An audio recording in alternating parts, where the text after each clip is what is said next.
Tudo bem? Eu sou o Daniel Tenuta, também chamado de Bispo Dani, e vamos para mais um episódio desta última parte do panorama de Paulo, o legado de Paulo. E hoje nós vamos estudar a segunda viagem missionária. É novo por aqui? Se inscreva no canal, ative as notificações, curta o vídeo, é muito importante para a gente. E também deixe o teu comentário. Se tiver uma dúvida, estamos à disposição para te ajudar. Boa aula!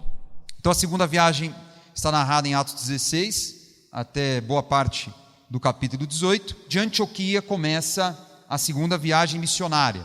E eles vão fazer praticamente o mesmo grupo de igrejas da primeira viagem, mas percebam que eles fazem um circuito terrestre. Eles não vão pela Perge, pelo mar, eles vão por terra. Então eles passam por Tarso, por Derbe, por Listra. E aí em Listra, lembra que eu falei para vocês guardarem essa cidade? Onde ele foi apedrejado, onde teve aquela experiência de cura, aquela loucura, aquele monte de confusão. Os irmãos de Listra e Icônio davam bom testemunho de um jovem chamado Timóteo. Timóteo era de Listra. Paulo, querendo levá-lo na viagem, circuncidou por causa dos judeus que viviam naquela região, pois todos sabiam que seu pai era grego. Aí, o cara não acabou de falar que não precisava circuncidar? Então por que circuncidou Timóteo?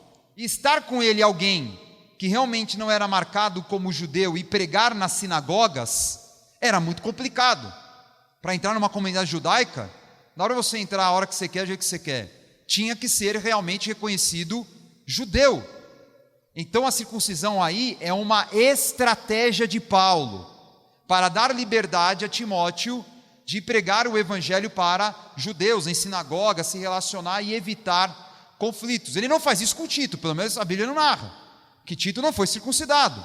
Então ele passa por todas essas cidades, lembra? Icônio, aí de novo lá Antioquia da Psídia, e ele vai parar numa cidade muito importante, tanto para a segunda como para a terceira viagem, a cidade de Troade, obedecendo a Deus, porque a intenção dele era ir para o norte da Turquia, para a região da Mísia.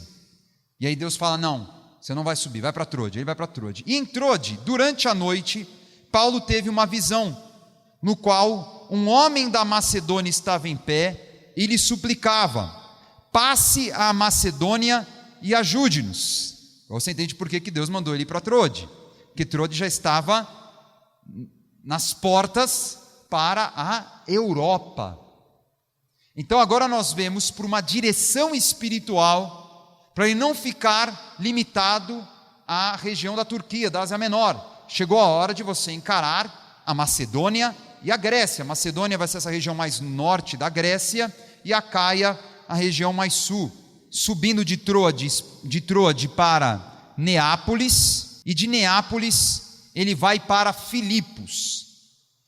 Essa passagem de Filipos é uma das mais interessantes da jornada de Paulo. Ele leva a palavra, tem muito sucesso, uma mulher muito rica e próspera, em que Paulo fica inclusive hospedado com os seus irmãos, nessa casa, Lídia. Lídia era uma vendedora de púrpura. Púrpura era chamado de a tinta dos reis, né? Ela produzia esse tipo de tecido com essa pigmentação que era muito caro. Então ela era uma mulher próspera e ela hospedava a comitiva de Paulo ali em Filipos.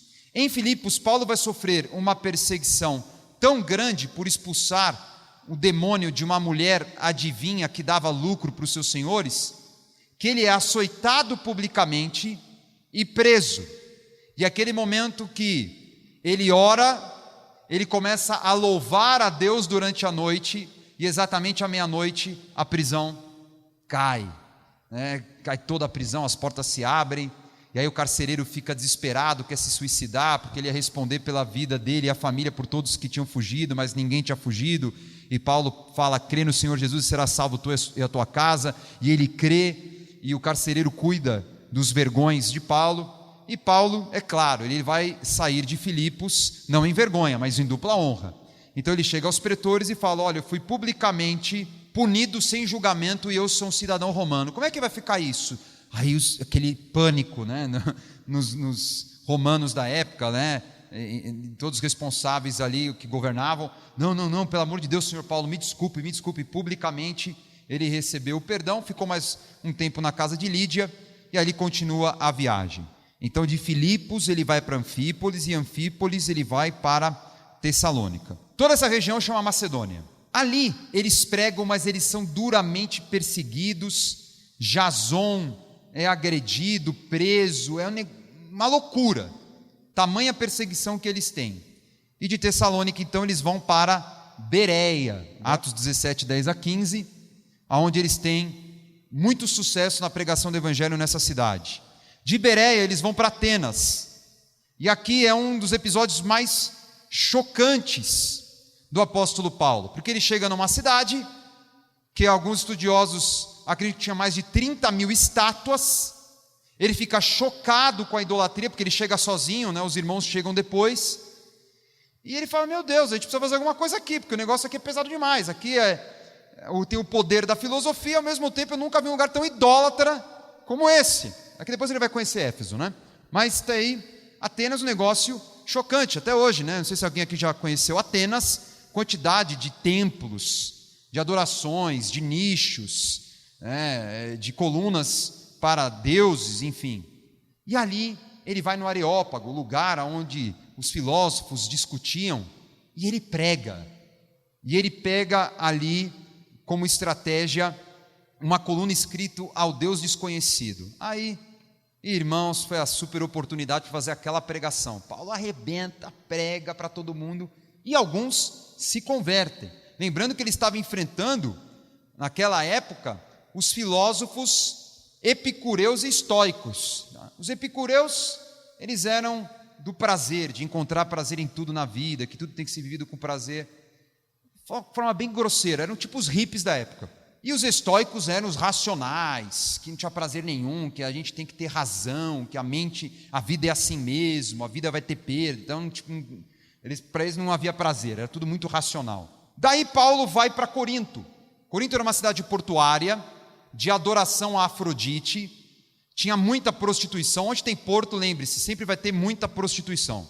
E Paulo percebe ali o nível de orgia, de sujeira da cidade, e ele ministra com muita autoridade e funda ali uma igreja onde ele vai ficar 1 ano e meio, na casa desse cara, Tício Justo.